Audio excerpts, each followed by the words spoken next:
Not as green as we think. How many times have we been told that something is good for the environment, only to find out later that it is not so green? Here are a few you may want to reconsider. Almonds. The bad news. The rise of veganism has caused an explosion in people drinking almond milk, sales of which have risen 250% in 5 years. As a result, California's almond farms, which provide 80% of the world's almonds, have become a $6 billion industry.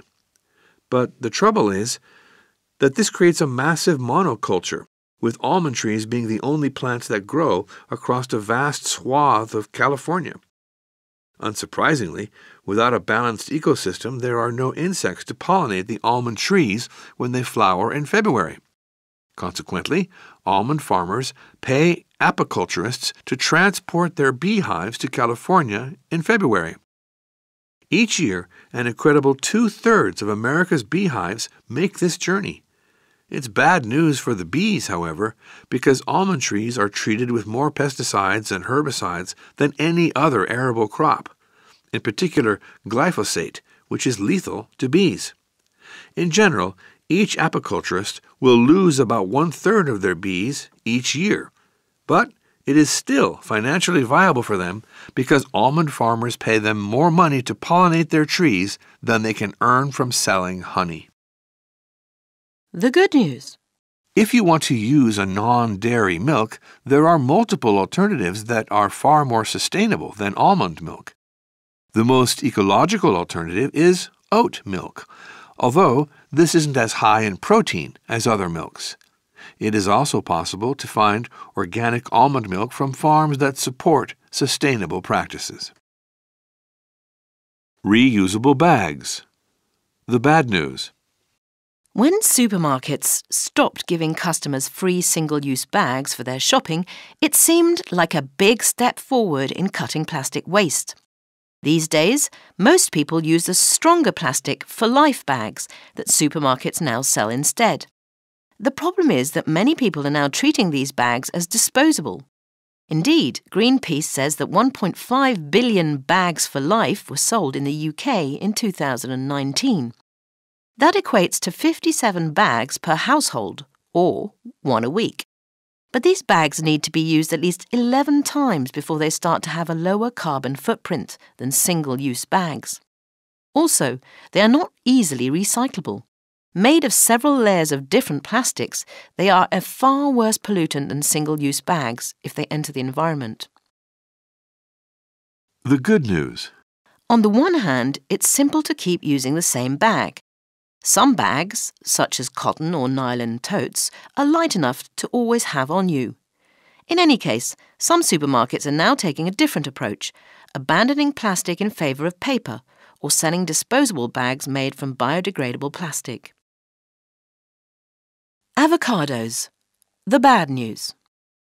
Exotic fruit and veg travels a long distance to arrive in our shops, and avocados are no exception, because they grow best in certain places.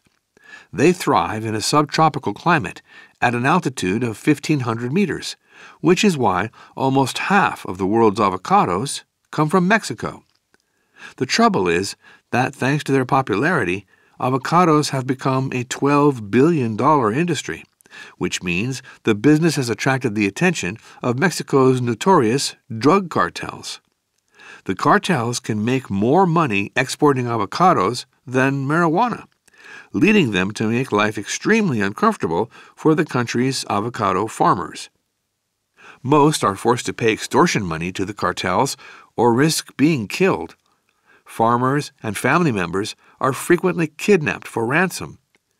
The only way to resist the cartels is to organize themselves into armed militias and fight, sometimes against huge convoys of gang warriors. The good news. A lot of avocados sold in Europe come from Spain, Kenya, and Israel, so you aren't actively supporting organized crime by buying them, as you often are with Mexican varieties. Unfortunately, those are all relatively dry countries, and avocados need far more water than many fruits, 3 times the amount grapes need, for example. Hybrid cars. The bad news. Anyone who thought that they were making an environmental choice with a hybrid car seems to have been duped. Hybrid cars can be worse for the environment than modern petrol cars. This is because they combine the worst aspects of their different types of propulsion. Their batteries make them heavier than ordinary cars, but not powerful enough to be very good electric cars, so they rapidly switch to their petrol engine. And drivers typically don't recharge the battery often enough, as they know they have a backup. But their petrol engines produce more emissions than a pure petrol car, from 3 to 12 times more than the manufacturers claim. Hybrid cars are also less fuel efficient because of their heaviness. The good news. If you mainly use a hybrid for short trips and keep the battery charged, they can still make ecological sense. But European governments have now recognised the problem with hybrids and are planning to ban them in 2035, at the same time as petrol and diesel cars. Paper packaging. The bad news. Wanting to appear eco-conscious, more and more businesses are selling their products in cardboard packaging, not plastic. But in some cases, this is far worse, in particular for food products. That's certainly the case for meat that used to be sold in plastic trays. The trays were made with PET plastic, which is totally recyclable. But that same meat will increasingly now be sold in a paper-based tray that has to be laminated with a thin layer of plastic to create a non-porous barrier on the inside. Both the plastic and the paper become difficult to recycle because they are bonded together. The result? They will probably be burned or go to a landfill. The good news. Paper-based packaging does make sense for dry, non-food products that don't need any kind of plastification. This will be easily and endlessly recyclable, so it's great, so long as the original paper is from properly managed forests. For wet or organic products, recyclable plastic is actually the more sustainable solution. Bicycles. The bad news. People assume that travelling by bicycle is better for the environment than using a car or even public transport.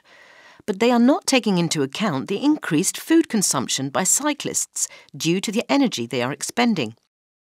In some cases, this will involve muffins, a high-sugar, low-nutrient food, often made using palm oil, which is a major cause of rainforest destruction. Furthermore, the increased respiration of cyclists as they go uphill results in far more CO2 being expelled than by a person using an electric form of personal transport. In some cases, they will also transpire a lot, so their clothes will have to be washed, therefore using extra water and potentially releasing microplastics into the sea, which will enter the food chain and kill us all.